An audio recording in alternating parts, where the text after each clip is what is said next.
Corintios capítulo 15, versículo 3. Estamos continuando con nuestro estudio de 1 Corintios capítulo 15, versículo 3.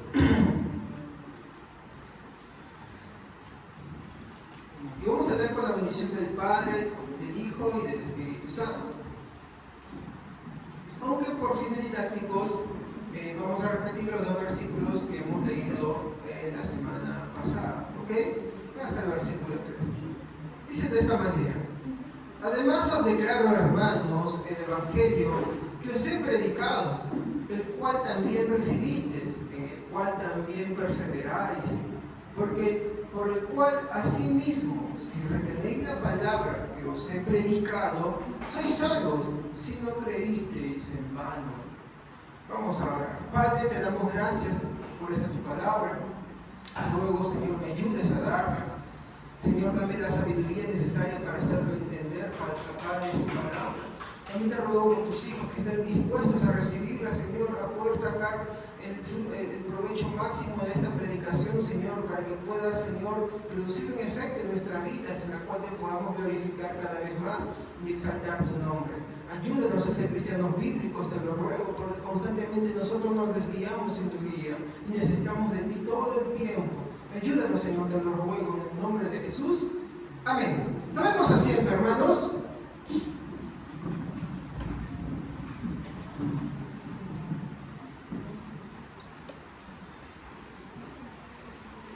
Muy bien, hermanos. El título de esta noche se llama Un sacrificio sin concesiones. Entonces, bueno, ¿por qué he puesto esto? Este bloque del versículo 3 va a dividirse en dos cosas. Primero, en el hecho de las Sagradas Escrituras, de lo que Pablo está afirmando acá. Y segundo, bueno, esto no lo vamos a tocar hoy día, en las herejías concerniente al tema principal que Pablo habla. Para empezar, quiero hacerles recordar que en el servicio anterior tratamos los dos primeros versículos de este capítulo, es decir, el versículo 1 y 2, que nos exhortaban de esta manera: además os declaro, hermanos, el Evangelio que os he predicado, el cual también recibisteis, en el cual también perseveráis, por el cual, si retenéis la palabra que os he predicado, sois salvos, si no creísteis en vano. Entonces, el versículo 1 nos centramos en demostrar que los cristianos verdaderos perseveran en el camino, ¿ok? Ese fue el tema principal de la semana pasada. Los cristianos verdaderos van a perseverar. No hay un cristiano que no persevere. Va a tener dificultades en su vida, va a tener altibajos, sí, todo cristiano lo sufre. Va a tener depresiones, sí, muchos hombres en la Biblia lo han sufrido, ¿no? De hecho, uno de mis predicadores favoritos, Charles Spurgeon, sufría de cuadros de depresión. Muchos hombres a lo largo de la historia han sufrido muchos otros males, persecuciones, enfermedades, pero eso nunca, mi hermano, hace retroceder al cristiano. De hecho, el mismo apóstol Pablo sufrió una enfermedad que lo deprimía, dice que oró al Señor, ¿no? Y el Señor le dijo: bástate de mi gracia, porque en la debilidad se perfecciona el Señor, en nuestra debilidad se manifiesta más el Señor. Entonces, como les dije, en el versículo 1 nos centramos en demostrar que los cristianos verdaderos perseveran en el camino y que nosotros, mi hermano, como cristianos fieles también, no atribuimos esta perseverancia a nosotros mismos, sino ¿a quién? A Dios.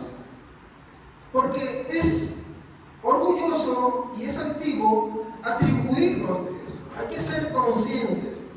Muchas y de la gran mayoría de las cosas buenas que vienen a nuestra vida, nosotros empezamos a desvirtuarla. Empezamos a tener inclinaciones, como Génesis 6:5 lo dice, ¿no? De continuo el pensamiento y las intenciones del corazón del hombre tienden para el mal. Y eso sucede. De hecho, la vida cristiana, mi hermano, en comunidad está diseñada, como la hermana leía, para poder afrontar esas situaciones y superarlas y aprender a vivir en comunidad. No hay cristianos ermitaños. ¿Estamos? No hay cristianos que se van a lo recóndito, a lo alejado, y esos son super cristianos. No.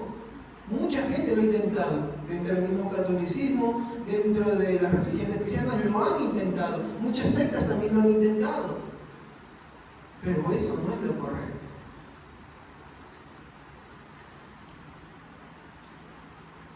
Los cristianos verdaderos perseveran en el camino del Señor, pero nosotros no atribuimos esta perseverancia a nosotros mismos, sino que lo atribuimos a Dios, porque entendemos que es Dios quien nos sostiene y nos hace llegar hasta el final. ¿Ok, hermanos? Eso hay que entender. Bueno, eso ya lo hablamos largo y tendido, la repetición lo pueden ver en YouTube, pero como les dije, nosotros no podemos, mi hermano, atribuirnos esto a nosotros.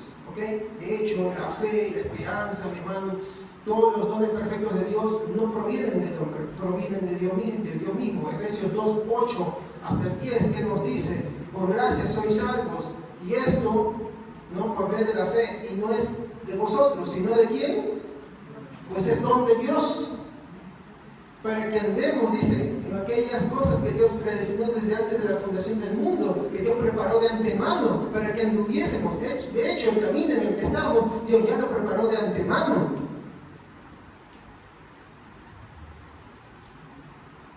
El versículo 2, estoy repitiendo lo que la semana pasada, nos exhorta a retener lo que se nos ha enseñado. Y bueno, hasta ese punto no más avanzamos porque no tocamos mucho el versículo 2. De hecho, hoy tampoco voy a tocar mucho el versículo 2, solamente quiero usarlo como un preámbulo para atacar dos puntos en esta noche, ¿no? Primero, una enseñanza recibida, que es lo que el versículo 3 nos dice. Y segundo, la enseñanza de Pedro y Pablo. ¿Ok? Y con eso voy a poder culminar, ya que yo sí quería avanzar en esa energía, pero no podría porque me faltaría el tiempo. ¿Ok? Así que solamente hasta ese punto voy a avanzar. Y de ahí quiero hacer unas reflexiones y aplicaciones para nuestra vida diaria. Quiero hacerles una pregunta. ¿Qué palabra predicada es la que debemos retener? A la que la Biblia nos exhorta.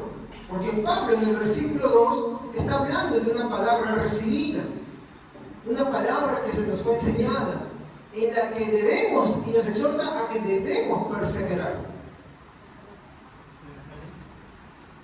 De hecho, sí es cierto, muchas cosas nos pueden venir, pero tenemos que siempre, como les digo, entrar en el contexto.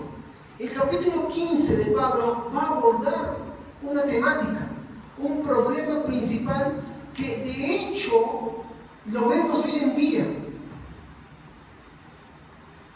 De hecho, incluso podemos haber estado en una iglesia así. Yo también estaba así. He creído muchas de las cosas que no hoy, sino en el próximo servicio, voy a denunciar. Y son cosas que la Biblia condena. Y tienen que ver con la forma en cómo creemos de Cristo. ¿Ok? Entonces, vuelvo a hacer una pregunta. ¿Qué palabra predicada es la que debemos retener? A ver, un voluntario por favor que me lea el versículo 2. Amén. Por el cual también son salvos si retienen la palabra que les prediqué, a no ser que hayan creído en vano. Muy bien. Pablo reduce su mensaje, dice, por el cual sois salvos. Dentro de la cristiandad existe un grave problema. ¿Sabes cuál es? Que no sabemos discernir la fe. Llega el punto que muchos cristianos, he tenido la oportunidad de conversar con varios, de hecho yo en ningún tiempo creí así, que incluso llegan a decir, bueno, no importa si tú eres musulmán, no importa si tú eres testigo de Jehová, eres mormón, no importa si tú eres Krishna, budista, hinduista, al final todos nos vamos a encontrar en el cielo, solamente hay que ser buenos y nada más. Bueno, esa es la mentira de las mentiras. Nadie va al cielo por hacer cosas buenas. ¿Ok? Y no es como el dicho de Roma, no todos los caminos llevan a Roma, no todos los caminos llevan al cielo. Hay que ser claros. Pablo no va a mostrarte muchos caminos, te va a mostrar un solo camino, te va a mostrar una sola enseñanza. Y ese es el peligro que nosotros corremos al no estar centrados en algo muy básico. Hoy justamente quiero tocar el punto cuando nos centramos en aquellas cosas que no son. No, algunas prácticas que dentro de la cristiandad hoy en día abundan.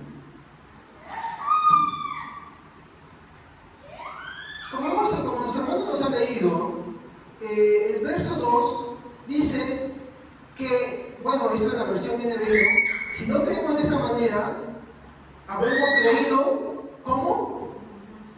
En vano. Ahora, yo no me voy a poner acá a subjetivizar esto, no. Yo les voy a mostrar de qué se está refiriendo el mismo texto, para que ustedes mismos, con su Biblia en la mano, por eso es bueno que tengan su Biblia en la mano, comprueben, sin saltar otro libro, sin irnos muy allá, simplemente ahí cercano para que ustedes sepan a qué es lo que Pablo se está refiriendo, que si creemos diferente a lo que él está hablando, pues estamos en un serio problema, porque ¿qué es lo que dice Pablo ahí? Por favor, ¿alguien tiene la versión NBI que lea esta última porción del versículo 2? ¿O traducción del lenguaje actual? Si continúa confiando firmemente en esta buena noticia, será salvo, pero si no, de nada le servirá haberla aceptado. Se dan cuenta de que habla de haber creído en una noticia, en una enseñanza, pero si no es así, de nada sirve. ¿Me dejo entender? Me tocó una vez, así por las redes sociales, porque a veces me doy mis amabilidades a conversar con escépticos y ateos. Hay un escéptico que le gusta burlarse de los cristianos, ¿no? Y él dice, yo no necesito ser evangélico. Él le dice un término peyorativo, burlón, súper con barbita, así, ¿ya? Tiene un logo así medio azul. Y es bien burlón. Él lee la Biblia, te lee la Biblia. Dice, yo no necesito ser cristiano para yo hacer buenas cosas. Yo no necesito creer en un Dios imaginario para hacer buenas cosas, dice él. Es cierto, le digo, tú no necesitas de Dios para hacer buenas cosas. Pero el punto es que tú, miren, si es que en tu hipotético caso, como dices, existiera un cielo, pues tú no vas a ir ahí. Porque al cielo no se van las buenas personas. De hecho, como decía un predicador, el infierno está lleno de muchas buenas personas. Y ese es el punto. No por ser buena persona, uno va al cielo. Entonces, pastor, ¿cómo es que hago lo malo? Es que no me dejo entender.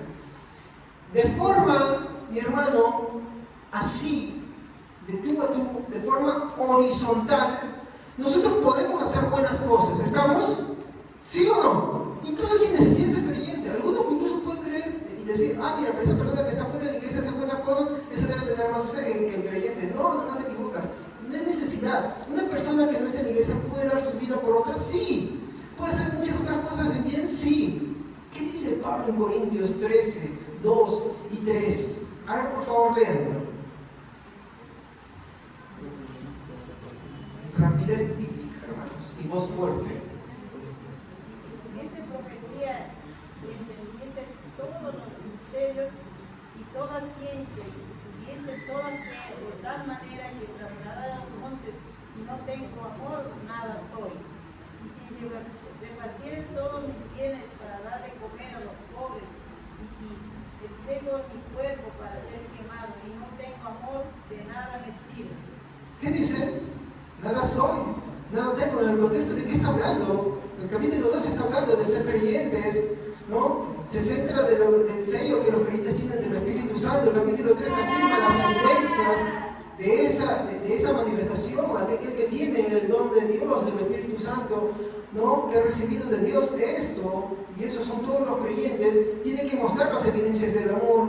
Pero ¿qué dice? La persona incluso dice, poniéndose como ejemplo, yo puedo hacer grandes cosas, puedo dar todo mi bienes, puedo dar mi vida por los demás, pero si yo no tengo amor, de nada me sirve, nada tengo. ¿Se dan cuenta? Eso es a lo que yo voy. No es que cometamos el error de rebajar el evangelio cuando veamos que alguien hace algo bueno y no nos atrevemos a predicarlo. No.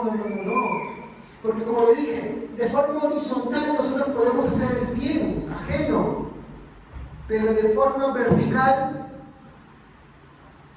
hablo tú con Dios. ¿Hay algo que tú puedas hacer por Dios? ¿Hay algo que tú le puedas dar a Dios? No. ¿Se acuerdan cuando estudiábamos este atributo?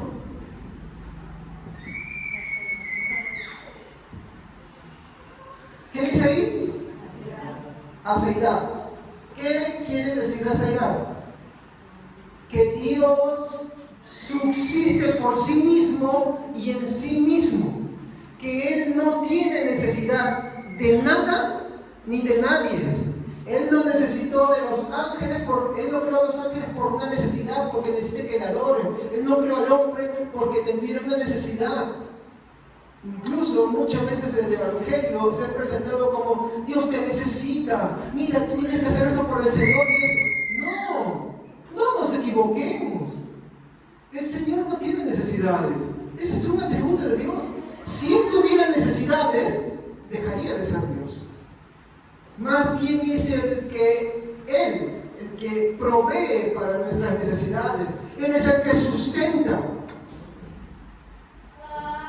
De hecho, Pablo dice, por Él y para Él y en Él subsisten todas las cosas. Y sin Él, nada de lo que existe podría existir.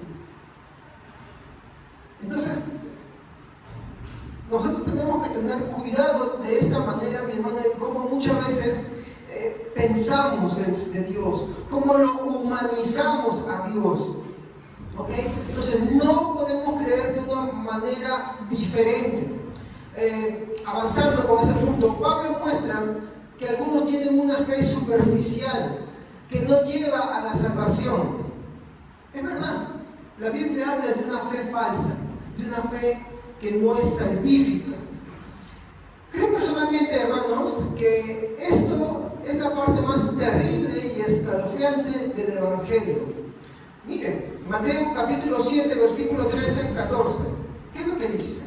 Mateo 7, 13 al 14. Mateo capítulo 7, versículo 13 al 14. Muy fácil andar por el camino que lleva a la perdición, que es un camino alto. Mucha gente carga ese camino. Es muy difícil andar por el camino que lleva a la vida, que es un camino muy angosto. Por eso son muy pocos los que lo encuentran. Este pasaje no es para los incrédulos. Este pasaje está dirigido, si tienes el contexto, a los discípulos, a los creyentes. ¿Y qué le advierte a los creyentes? Que la puerta es estrecha, no es ancha, y pocos ingresan por él, que no todos. Un pasaje más, Mateo 7, 22, 23. Vendrá el día en que muchos me van a decir, tú eres nuestro Señor, nosotros profetizamos en tu nombre, y por ti echamos fuera demonios. Además hicimos muchos milagros en tu nombre. Entonces les diré claramente, nunca los conocí, apártense de mí, porque ustedes se dedicaron a hacer el mal. ¡Qué terrible! Vivimos toda nuestra vida en el cristianismo y de pronto el Señor agarra y nos dice, apártate de mí, no te conozco. Y ese no te conozco implica que nunca, aunque tú has estado en el cristianismo, nunca te conoció. Y miren lo que dice, en tu nombre profetizamos, hicimos muchos milagros, no te conozco. No te conozco. Eso es terrible, ¿sí o no? Y por eso, mi hermano, es importante entender bien, mi hermano, el mensaje. No se trata tan solo de entender, sino saber de lo que la Biblia está hablando. Y acá vienen las primeras desviaciones, ¿no? Y ahí es donde uno tiene que ser crítico donde congrega. Uno tiene que ser crítico donde congrega. Voy a terminar con esta parte. Esta fe falsa es una forma de creer, mi hermano, que Santiago la describe como la forma en que los demonios creen. ¿Se acuerdan cuando hablamos sobre cómo creen los demonios? A ver, ¿los demonios creen en Cristo? Sí. ¿Creen que Dios existe? Para ellos no les hay ninguna duda, lo saben de primera mano. ¿Sí o no? ¿Ellos tienen sentimientos fuertes? Sí. Dice, y le temen. ¿Estamos? Tienen esas dos cosas, pero desprecian a Cristo, aborrecen a Dios. ¿Me comprenden? Uno puede creer, uno puede tener sentimientos fuertes,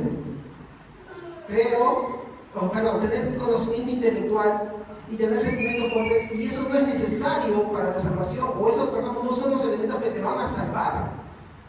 Por eso nosotros no podemos centrar, mi hermano, la fe verdadera en esas solamente dos cosas, o solamente asentando el conocimiento intelectual como Leonardo, por ejemplo, un ateo, lee la Biblia, un estudioso agarra y puede leer la Biblia también, y no quiere decir que porque la lea o la estudie, por eso es salvo, o me equivoco. No es salvo por eso. O ahora el famoso, no, yo siento que ello, mira esto, y yo de pronto siento, y las predicaciones están repletas de lo que yo siento, de lo que me pasó, del sueño, de la revelación, y que estas maripositas yo sentí, que el fuego y aquello y lo otro. Los demonios tienen sentimientos fuertes. ¿Quién como ellos que lo conocen de primera mano? Conocen el cielo, saben lo que les espera, saben quién es Dios, y aún así no son salvos. ¿Me dejo entender? ¿Qué se necesita acá? ¿Qué diferencia esa fe falsa de la fe verdadera? Y es la confianza. No es solamente la información, no solamente es a sentir lo que uno escucha, sino también la confianza, lo que va a definir. Cuando uno indaga en la información de la Biblia, se da como una gran sorpresa. El hombre es tan corrupto. Todas las cosas buenas que hace se inclinan para el mal. Su condición es que no entiende, no quiere y no está dispuesto a las cosas de Dios. Es más, siendo creyente, muchas de las cosas a veces se nos ponen y a veces inclinamos por no amar a Dios en primer lugar. Esos son los rezagos de nuestra antigua condición. Si Dios pide mucho y eso es lo que damos, ¿podemos ser salvos así? No, ¿sí o no? No. Si alguno piensa que por los esfuerzos puede hacerlo, no se puede. ¿No? Muy bien, ahí descartamos, ganamos. Lo siguiente es, mis sentimientos no son la base de la fe. Porque yo me puedo sentir muy bien y mañana me puedo estar en el piso. ¿O me equivoco? ¿No he escuchado la frase que dicen por ahí? Ya está bien, tú tuviste una experiencia ayer, pero la experiencia de ayer es de ayer. Ahora tienes que buscar una nueva experiencia. ¿Se han dado cuenta dónde está depositada la fe? ¿En la experiencia o en Cristo? ¿En qué está depositada? En la experiencia. ¿La experiencia salva? No salva. El Salvador es uno, es Cristo. ¿Me dejo entender? Entonces, esas cosas no salvan. Hay que tener mucho cuidado. Si cuando ves eso, mi conocimiento intelectual, veo que la Biblia por ahí me descarta, entonces lo que yo puedo sentir no puede ser una base para yo aferrarme en la fe, porque yo puedo sentirme muy bien hoy y mañana muy mal, entonces mi condición es pésima. ¿Cómo puedo ser salvo? Y ahí viene el punto principal. Solo Cristo te puede salvar. ¿Me comprendes? Cuando tú entiendes la realidad de tu condición, es ahí cuando, la frase que siempre les digo, es cuando Cristo toma verdadera relevancia en tu vida. Mi esposa, cuando estaba predicando el Sermón del Monte, les habló sobre el pasaje con el cual Jesús empezaba, que decía, ¿no? Bienaventurados los pobres de espíritu, porque de ellos es el reino de los cielos. Otras traducciones se los ponen como los mendigos. Te pregunto, ¿cómo es un mendigo? ¿Tiene de qué valerse? No. ¿Sus sentimientos son una base para él? No. ¿Lo que conoce lo puede ayudar? No. ¿En qué condición está? En una condición pésima. ¿De qué depende? ¿De qué depende? De los demás, de la caridad. ¿No has visto cuando te piden en la calle una monedita, por favor? Esa persona depende de ti, de lo que tú le des, de la generosidad que tú le vayas a dar. Por eso Jesús dijo, bienaventurados los pobres de espíritu, porque de ellos es el reino de los cielos. O sea, bienaventurados todos aquellos que conocen su ruina espiritual ante Dios. Porque cuando conoces tu ruina espiritual y sabes que tú no tienes nada de lo que aferrarte, dices, ahí no te que podemos tener que a Cristo. Cristo es el proveedor ahí. Cristo es el que te da la salvación, lo que tú más necesitas. Cuando conoces tu ruina espiritual para ser salvo, mi hermano, ahí es donde que Cristo toma mucha relevancia, ¿no?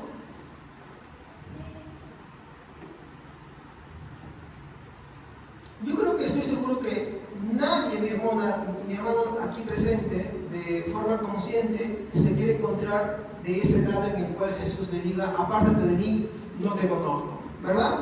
No creo que nadie quiera estar. Yo no quiero estar, yo creo que tú tampoco quieres estar. No creo que todo cristiano que tenga, bueno, yo tengo 4 dedos de mente, ya, algunos 3, algunos 5.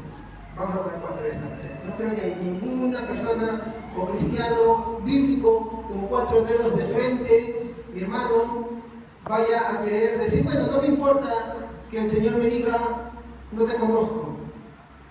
¿Ok?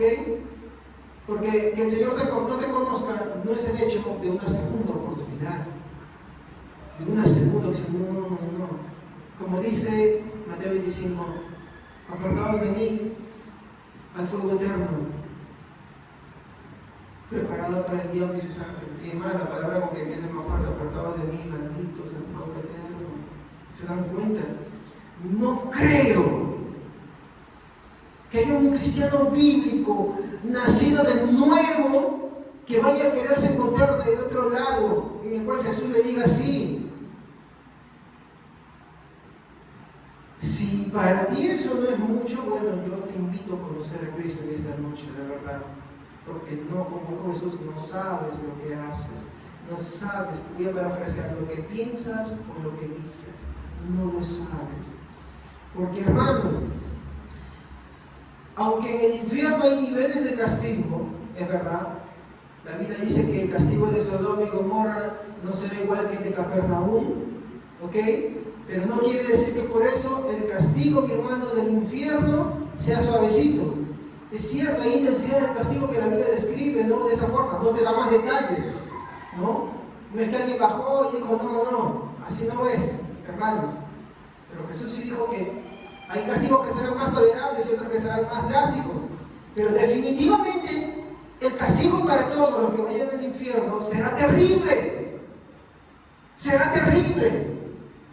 Y eso, mi hermano, es alguien que así nomás, que ha nacido nuevo, no va a subestimar ese mensaje. De hecho, quien más habló del infierno fue Jesús. Ahora que estamos ya tocando la paciencia de Dios, entraremos a la ira de Dios, entraremos un poco a zambullirnos en la doctrina del infierno, ¿ok? Del castigo eterno. Muy bien, bueno, esta es mi introducción. Estaremos ampliando un poquito más esto en otros servicios, les lo que pongo así por el momento, pero lo que quiero decirles, ¿no?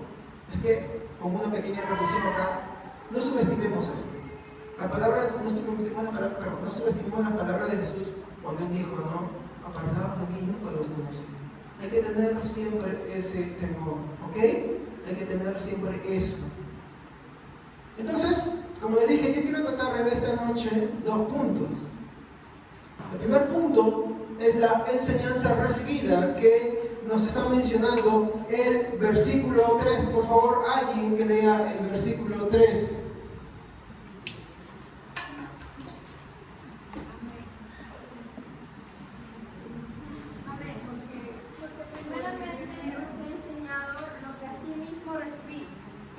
Murió por nuestros pecados conforme a las Escrituras. ¿Se acuerdan que los otros 2 versículos hablan de que retengamos una enseñanza, ¿ok? Habla de que si no es así, hemos creído en vano, ¿estamos? Ahora el versículo 3 nos dice de dónde proviene la fuente de la que Pablo está hablando. Vuelve a repetir, por favor, hermana, el versículo que estás leyendo, el versículo 3. Porque primeramente os he enseñado lo que asimismo recibí, que Cristo murió por nuestros pecados conforme a las Escrituras. Punto número 1. El apóstol Pablo menciona que su mensaje, su predicación o su enseñanza no es inventada. ¿Me entienden? Su mensaje no es invento propio, sino que afirma que esa es una enseñanza que él recibió. ¿Me comprenden? Es como, por ejemplo, cuando tú vas a estudiar al colegio. ¿Tú te inventas las matemáticas o te las enseñan? Te las enseñan.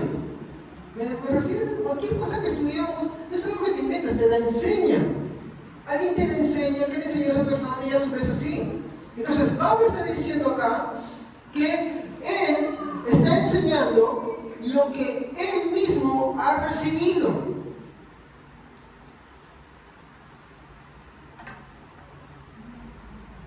Entonces, él afirma que su enseñanza es tal cual la recibió. ¿Ok?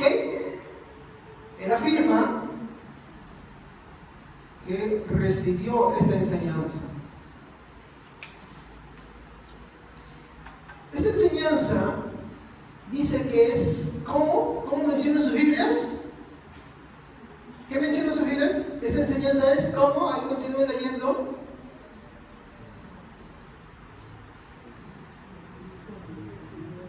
No, hay algo más. Ahí está. Conforme a las Escrituras. ¿Se dan cuenta cómo está poniendo en el cuerpo? Dice, este mensaje, o primeramente esta enseñanza que recibí, ¿no? Es conforme a las Escrituras. Si me he salteado algo, pero ahí déjenme que voy a entrar a ese punto. ¿Ok? Ahora, para poder ir avanzando a esto que quiero llegar, de ese mensaje que he recibido, quiero hacerles esta pregunta. ¿A qué se refiere Pablo cuando él menciona las Santas Escrituras? ¿Qué son las Santas Escrituras? Ya, claro, está bien. Pero él está refiriéndose a algo más. Él está siendo más específico. A ver, vamos a ponernos. Siglo I, el Nuevo Testamento todavía no existe. ¿Qué es lo que leían ellos? Naturaleza Pentateuco. ¿A qué se refieren ellos con las Santas Escrituras?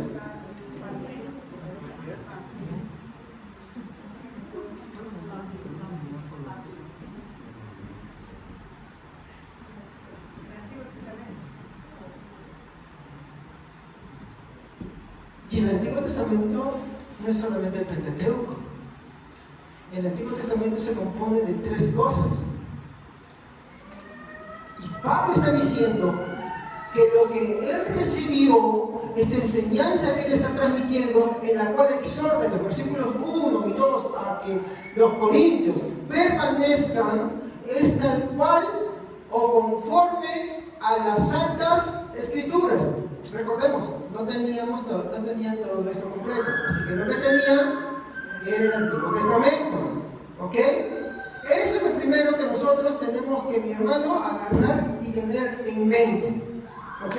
Él no estaba refiriéndose a Gálatas, porque de repente también está escrito de Gálatas, ¿no? Revelaciones también no estaban escrito, ¿no? Entonces, él se está abocando al Antiguo Testamento.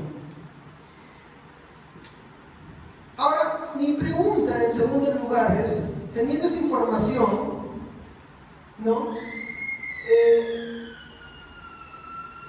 ¿Qué enseña el Antiguo Testamento?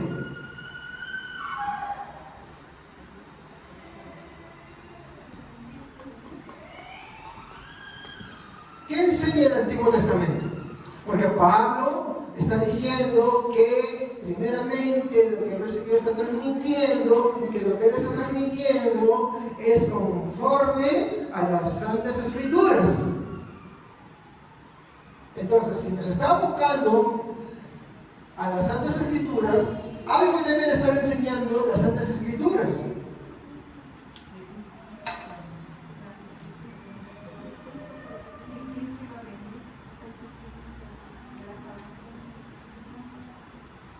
A ver, yo veo muchas dudas, algunos escuchan a otros y se copian y hacen eco. Dicen, ya, todos se confunden, si nos equivocamos todos. No. Vamos a disculpar a mi hijito, está con su crisis hoy día, está con su autismo, así que les pido que se concentren por acá. ¿Ya? vamos a ver palabras de Jesús, de él mismo, a qué se estaban refiriendo, ¿ya? Porque el contenido de todo esto encierra algo. El contenido de todo esto encierra algo. Lucas, capítulo 24, verso 25.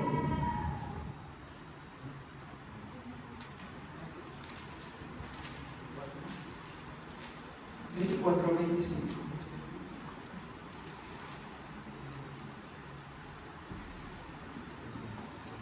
Entonces él le dijo: oh insensatos, darnos de corazón para creer todo lo que los profetas han dicho. No era necesario que el Cristo padeciera estas cosas y que entrara en su gloria. Muy bien. ¿Qué es lo que hace ahí? ¿Qué les está citando? Bueno, vamos a hacer más claro. A ver, ¿alguien más que lea ahora el verso 26 y 27? Amén. ¿Acaso no profetizaron claramente que el Mesías tendría que sufrir todas esas cosas antes de entrar en su gloria?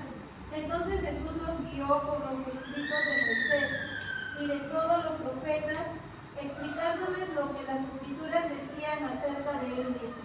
Claro. El Antiguo Testamento estaba compuesto por, ¿no?, la ley, los salmos y los profetas. Y todo este conjunto de libros hablan de Cristo.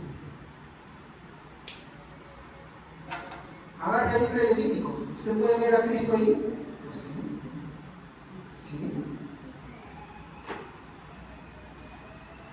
Entonces, para resumir esta parte, ¿a qué se refiere el apóstol Pablo cuando habla de una enseñanza recibida? A ver, leamos ahora el versículo 3 otra vez.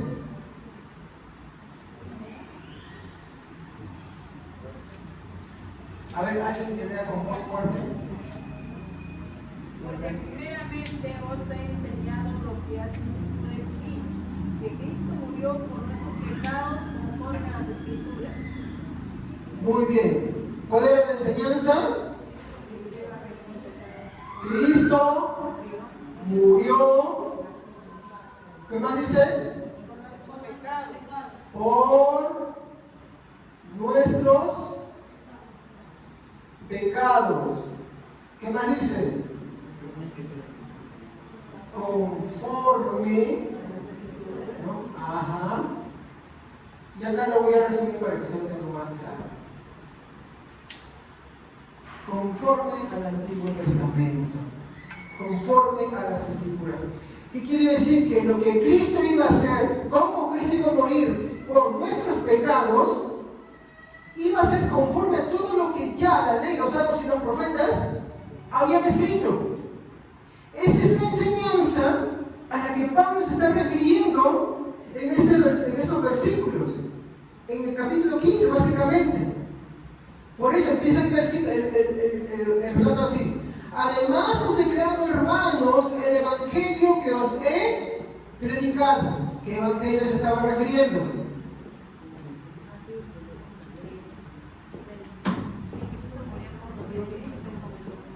¿Entienden? A eso se estaba refiriendo.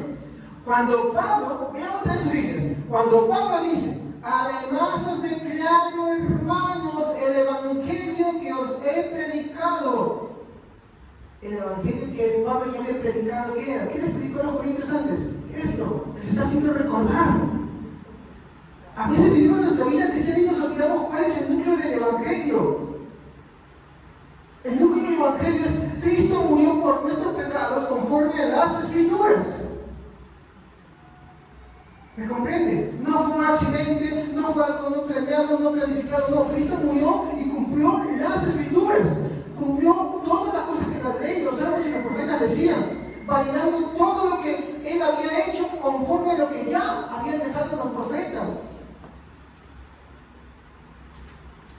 Y sigue diciendo, ¿no? Si recibisteis en el cual también perseveráis, nos exhorta a perseverar. Este es el núcleo del Evangelio. por el cual así mismo, si retenéis la palabra que os he predicado, a de retener, tenemos que aprender esto. Nosotros tenemos que exhortarnos a retener siempre lo que es el núcleo del Evangelio, a no desviarnos, hermanos. Hoy en día existe lo que se llama el pragmatismo. ¿Saben qué es el pragmatismo? Es que, por ejemplo, las iglesias dicen, bueno, quiero tener más jóvenes, convierto la iglesia en discoteca. Quiero tener más muchedumbre, entonces hago almuerzos para invitar a la gente por fuera. Y hace un montón de cosas. Y la predicación a veces es solamente 5 minutos, 10 minutos, uno que otro consejito, abriste mis intenciones, hacen cosas motivacionales, y eso es todo. ¿Por qué? Porque lo que quieren es algo práctico para atraer gente. Y no es así. Yo no estoy diciendo con esto que la iglesia no pueda hacer algo, pero ese no debe ser el punto.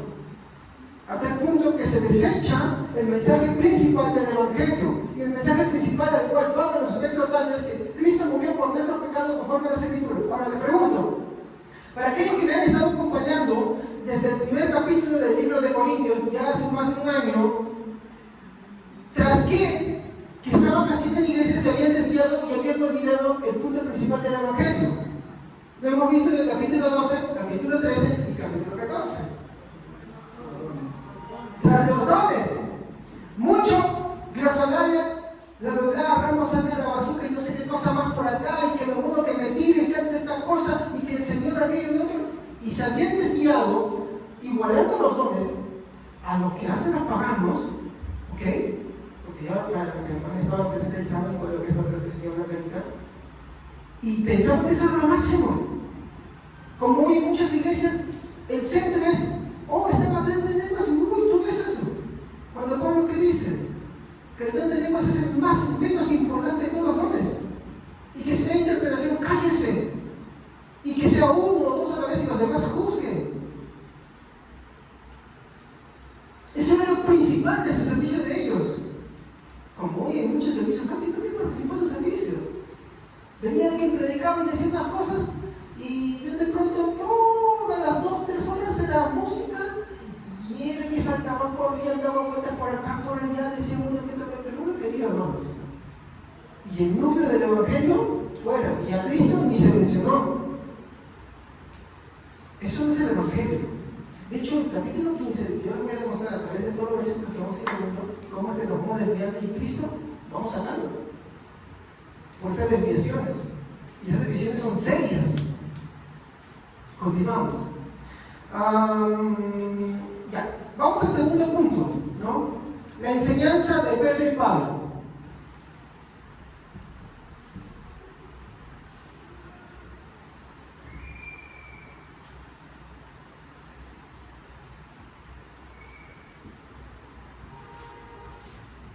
Acá estoy abreviándolo simplemente. P de Pedro y P de Pablo. ¿Ya? En primer lugar, ¿se han preguntado ustedes cómo los apóstoles enseñaban o defendían su fe? Vamos a poner unos ejemplos. Al apóstol Pablo, ¿ya? Vamos a empezar con él.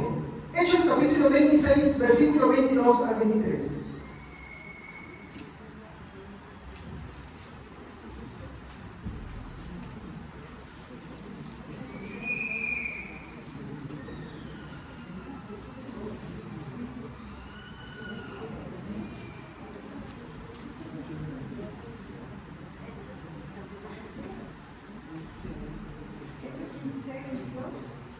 Un ratito. Ahora sí. A ver. Hechos capítulo 26, versículos 22 y 23. Pero habiendo obtenido auxilio de Dios, persevero hasta el día de hoy, dando testimonio a pequeños y a grandes, no diciendo nada fuera de las cosas que los profetas y Moisés dijeron que habían de suceder, que Cristo había de padecer y ser primero de la resurrección de los muertos, para anunciar luz al pueblo y a los gentiles. Muy bien. Pablo está atravesando un juicio, se encuentra ante Agripa, esta famosa escena en la que dice: Pablo, por poco me persuades para ser cristiano. ¿Se acuerdan? Ya, si no quería escuchar el relato. Bueno, Pablo está haciendo su defensa en base a qué. ¿De qué se le acusa a Pablo? De predicar de Cristo. Entonces, ¿cómo hace su defensa Pablo? ¿Agripa qué era? Agripa era rey, ¿sí o no? ¿Estamos? Obvio, y si usted sigue leyendo, dice, Agripa dice, tú sabes de lo que yo estoy hablando. ¿Conoces las escrituras? Me imagino que sí, le dice Agripa, y Agripa corresponde que sí. Entonces, él le dice, todo lo que yo estoy hablando es conforme a lo que Moisés y los profetas han escrito. Su defensa era en base a qué? A las escrituras. ¿Qué estaba defendiendo él? Su fe en Cristo. Esa era su defensa, su fe en Cristo. Y su argumentación era, todo lo que yo hablo de Cristo, Moisés y los profetas ya lo hablaron. Y ese es el punto. Hoy en día, como pequeña reflexión, se predica de Cristo de una manera que se le da una imagen que no es. Y es ahí donde nosotros tenemos que ser bíblicos para mostrar a Cristo como era en toda su forma de ser, en su humanidad y en su deidad. Continuamos. A ver, vamos a tomar ahora a Pedro, Hechos 2.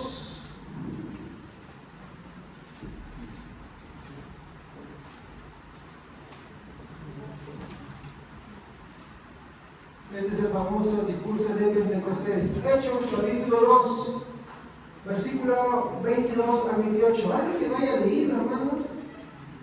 Amén. Varones israelitas, oíd esta palabra.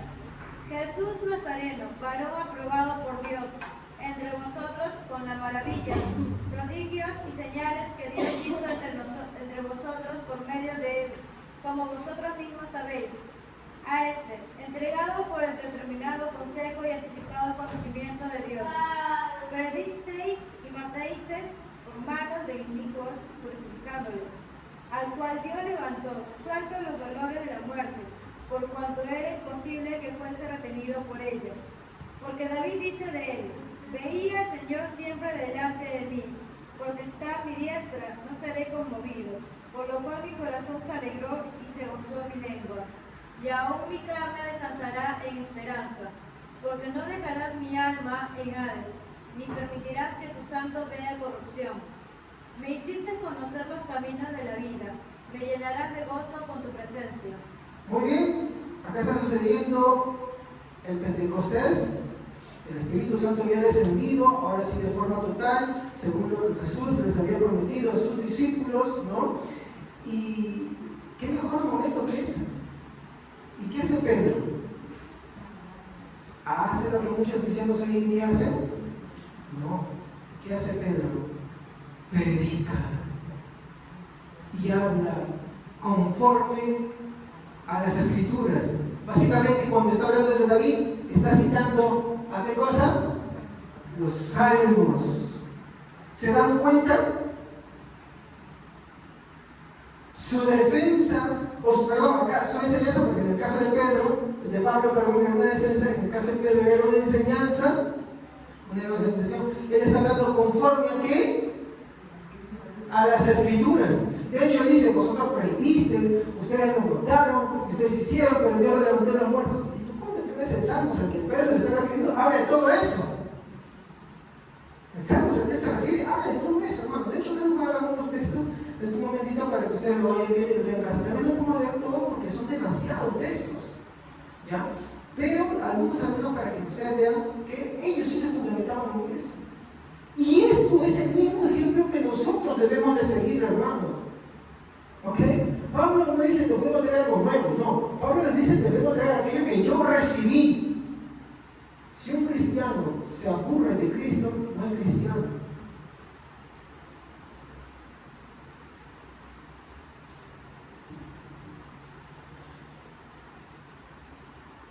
Entonces, ¿cuál era su enseñanza, hermanos? ¿Cuál era el mensaje que Pedro y Pablo y los demás apóstoles y todos los seguidores cristianos y los que vivimos ahora debemos de tener? Exacto. En este caso, cuando ellos se referían al pueblo judío, ellos les decían que Cristo era el Mesías prometido en las escrituras del Antiguo Testamento. Isaías 9:6.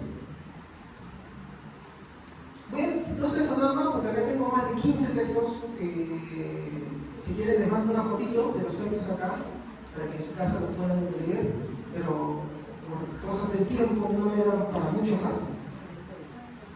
Isaías 9:6. Amén. Pues nos ha nacido un niño, un hijo se nos ha dado. El gobierno descansará sobre sus hombros y será llamado Consejero Maravilloso, Dios Poderoso, Padre Eterno, Príncipe de Paz. Muy bien, gracias. Ahora, Miqueas 5:2.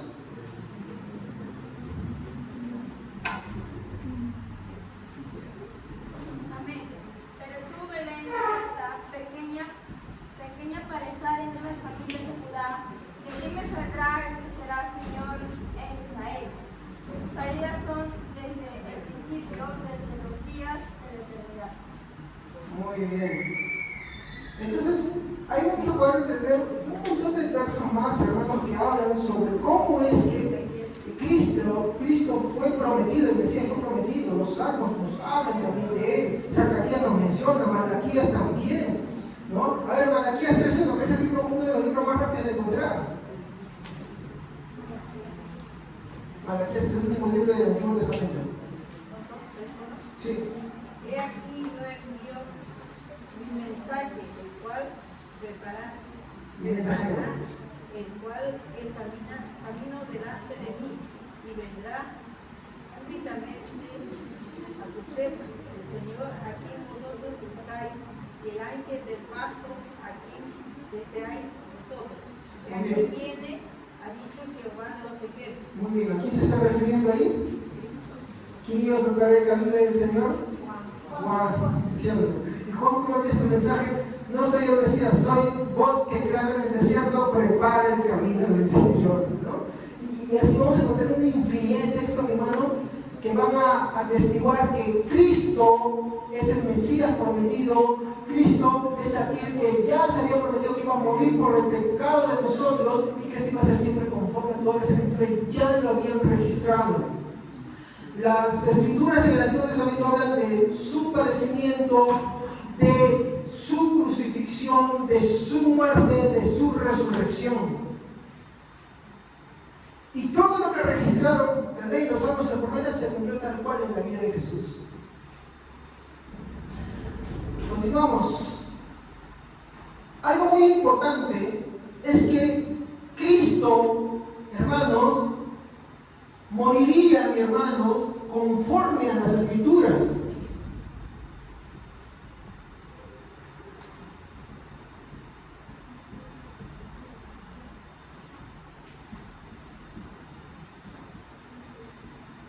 Y hermanos, un ratito, por favor, a ver.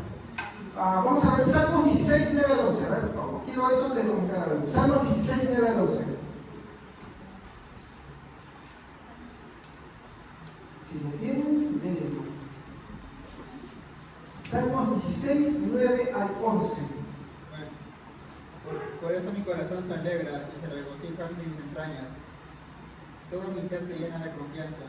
No dejarás que mi vida termine en el sepulcro. No permitirás que sufra corrupción tu siervo fiel.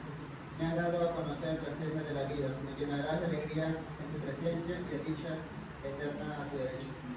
La versión Reina Valera dice: no me dejarás en el Seol. ¿A quién se está refiriendo?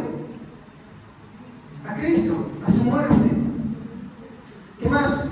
Salmos 22, 1 al 8. Ese va a ser el último que tengo acá más. Daniel 26 también, Isaías.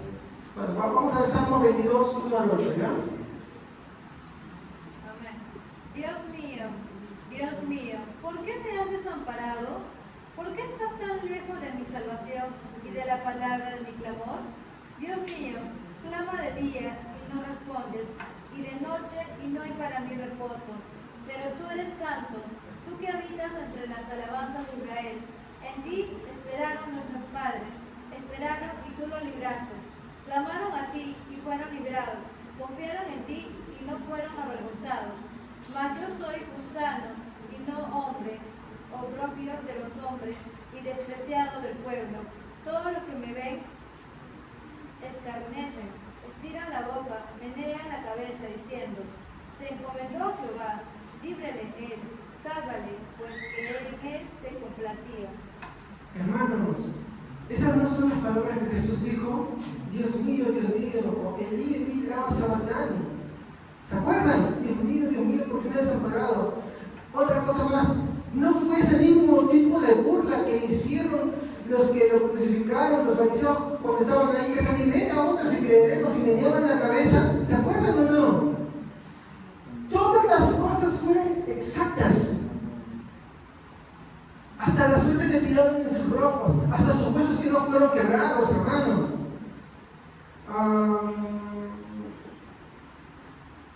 Bueno, voy a dejarles algunos textos más para que ustedes busquen. Yo no nos va a dar tiempo para leer todos. ¿Ya? Tenemos también acá a Daniel 9:26. Tenemos a Isaías 53.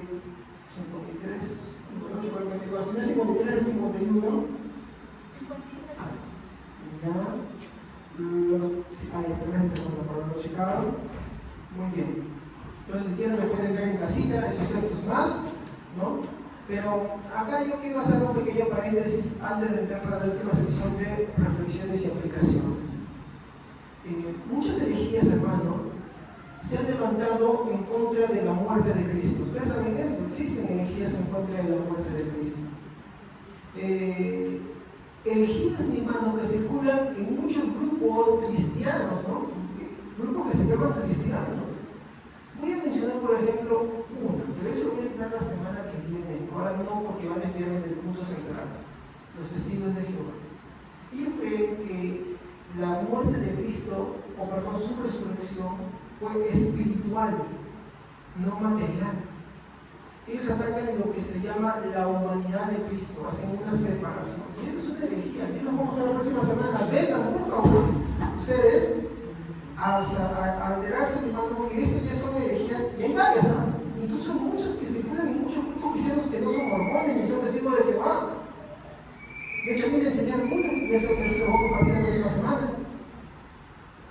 ¿Ya? Por las cuales, hermanos, regresando a los versículos 1, 2 y 3, ¿qué nos dicen? Que si no creemos en Cristo, en la forma en que su mensaje fue recibido, que se nos fue transmitido, ¿de qué forma estamos creyendo? Lean el versículo 2 del capítulo 15 en la versión NBI. Primera de Corintios, capítulo 15, versículo 2, nueva versión internacional. Estoy citando esta versión para que vean esta versión, lo voy a poner en el lenguaje más claro, pero para que ustedes lo vean. Quien tiene esa versión, que lo vea fuerte, por favor. Quiero que todos lo escuchen. Fuerte, fuerte, así que retumbe toda la iglesia, porque esa parte sí es importante. ¿Sí, no? Mediante este evangelio son salvos si se aferran a la palabra que les prediqué. De otro modo habrán creído en vano. ¿Se han dado cuenta de lo que está diciendo? ¿Se han dado cuenta? Yo quiero adentrarme en este punto en el siguiente servicio. Hablar de las herejías en torno a Cristo. Y no son cosas que yo me he inventado. Muchas de las cosas me las pueden investigar, me las pueden comprobar. Muy fácil. Pero que tristemente, por no centrarnos en el tema de Cristo, empezamos a creer muchas de esas cosas de nuestro Dios. Yo empecé mi vida cristiana y yo sé que Dios usó, ¿no? Pero yo empecé en una iglesia pentecostal, pero me creí en muchas de estas herejías. Y doy gracias a Dios que soy en una iglesia bíblica. Que muchas de las cosas me fueron difíciles de aceptar, pero que a la luz de la evidencia de un estudio más serio de la palabra de Dios, voy a entender y tengo que aceptar. Entonces, tenemos que tener cuidado. No cualquier enseñanza de Cristo nos muestra a Cristo. Es como que, voy a poner algo así de claro. Si me pongo esto como un matrimonio, yo, miren a mí. Si de pronto, párate, hermano, sí, que te vean ahí. Es un ejemplo. Y ahí está mi esposa.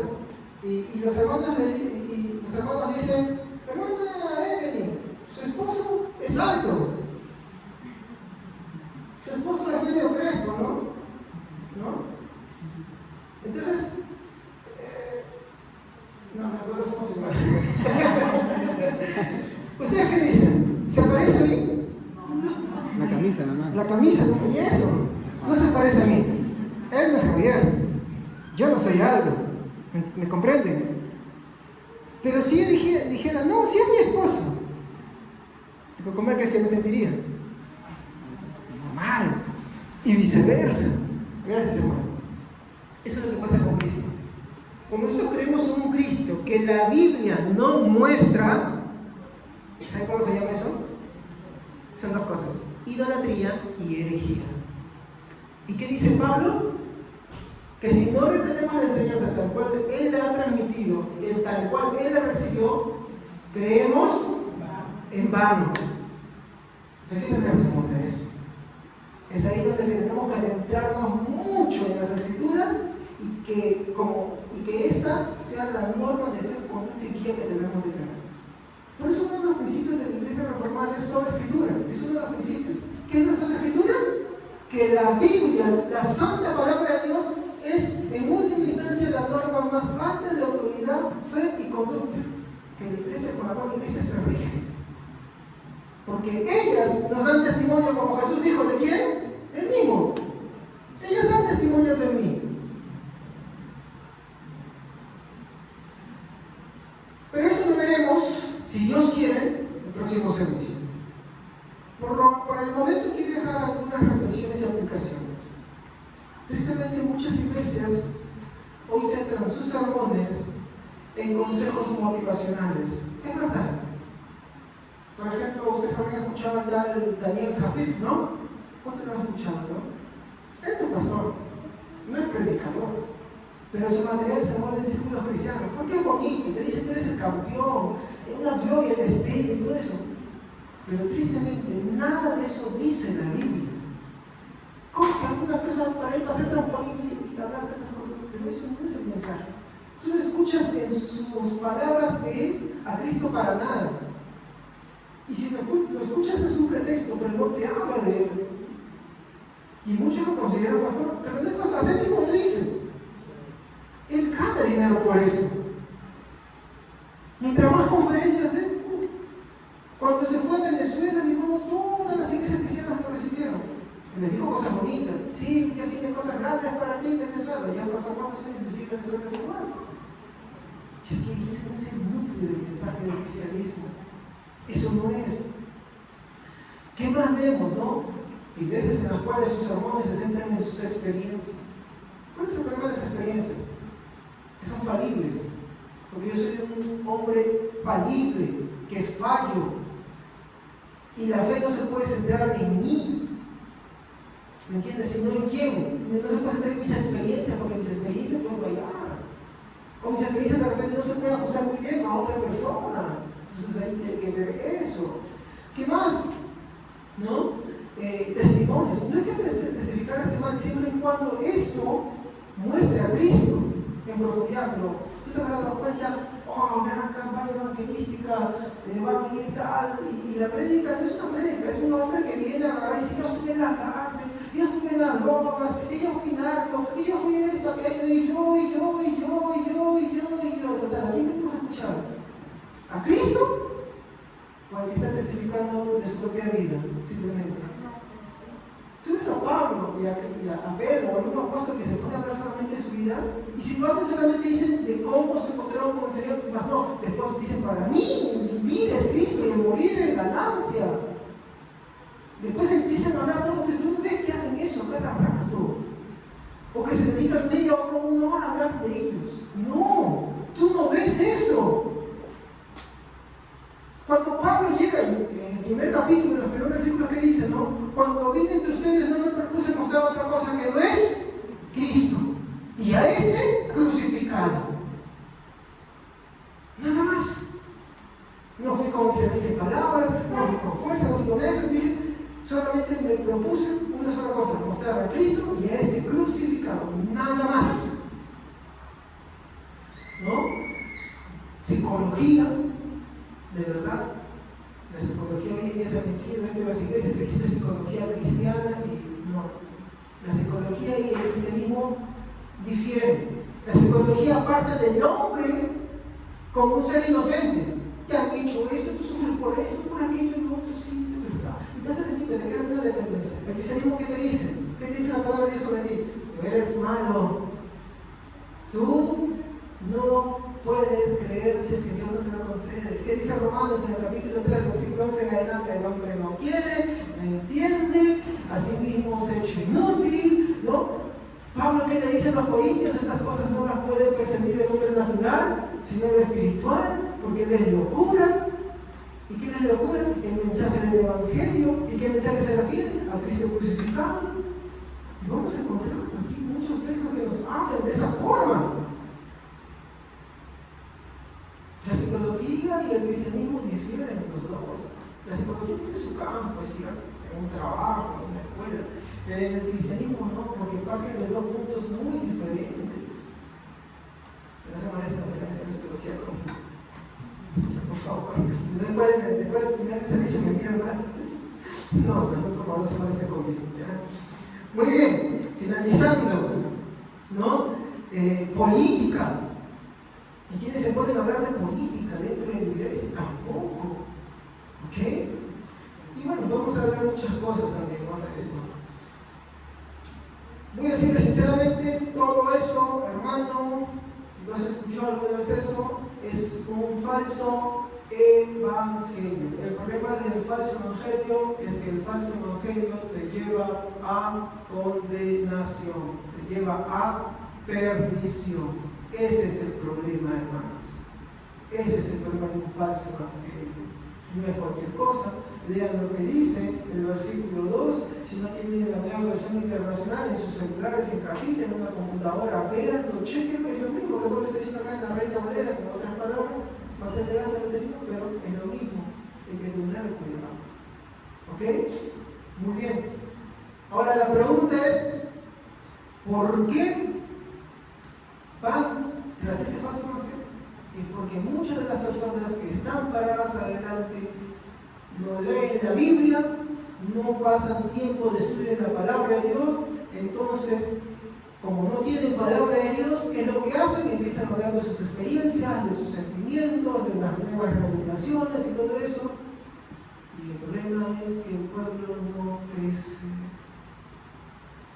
Y el mayor problema es que eso, hermanos, es un camino de torsión. Una frase de Spurgeon me encantó que decía, aunque me lo vio, decía, ¿no? Qué triste es perderse bajo la sombra de un altar. Más triste es perderse sobre un altar. Está hablando de los predicadores. Es decir, en otra parte, en mi discurso a mis estudiantes, porque ya murió hace muchos años, él decía, no, muchas congregaciones desfilarán al infierno gritando a sus pastores, ¿por qué no nos hablaste la verdad? Y es por eso importante que desde mí y todos los que estamos acá seamos bíblicos, centremos toda nuestra fe en lo que la Biblia muestra de Dios y cómo es Él, y no lo que nos puede parecer a nosotros. ¿Por qué? Porque lo que puede parecer a nosotros simplemente es un punto de vista y es falible. Es falible. ¿Ok?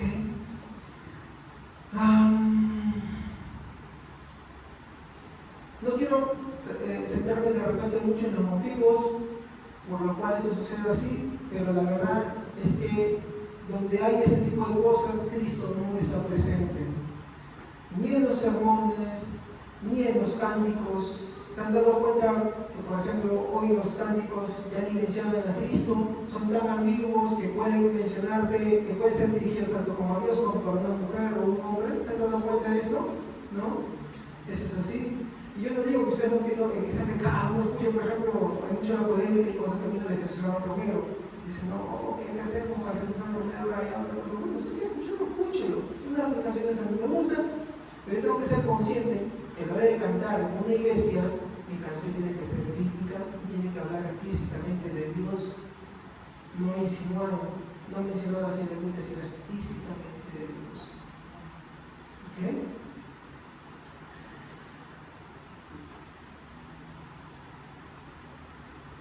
Pero veamos a los apóstoles. Su vida, ¿cómo era? Cristo. Y su mensaje, ¿qué era? Cristo. Todo refleja, mi hermano, cuando Cristo no está presente, ni en sus mensajes, ni en su forma de vida, una ausencia de Él o un desprecio de las Santas Escrituras. El verdadero Cristo solo puede ser mostrado por las Santas Escrituras. ¿A qué quiero ir con todo esto, hermanos?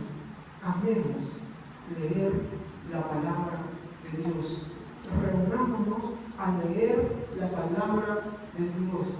Pablo le dice a Timoteo: entre tanto que llego, dedícate a leer las Santas Escrituras. Hermano, no vas a tener ganas muchas veces, no vas a tener un deseo muchas veces. Bienvenido al club, para eso está mi oración, Señor. Perdóname, porque muchas veces no tengo esas ganas. Señor, perdóname, porque muchas veces en vez de leerla, ocupo mi tiempo en otras cosas. Señor, porque muchas veces cuando veo algo me entretiene, cuando salgo mi interés me entretiene, pero cuando agarro tu palabra me da sueño. Perdóname, Señor, ayúdame. Ahí es, cuando ves esas fallas, es ahí donde debes ir a tu Salvador. Porque todo lo perfecto proviene del Padre de las luces. Él no nos desampara. Lo que hay que hacer es reconocer verdaderamente nuestra condición y que Él vaya formando eso. Y exhortémonos a amar las Santas Escrituras y a leerlas. Valoremos este libro que muchas veces es despreciado en muchas iglesias y que es solamente un adorno. Amén. Muy bien, vamos a poner de pie. Padre,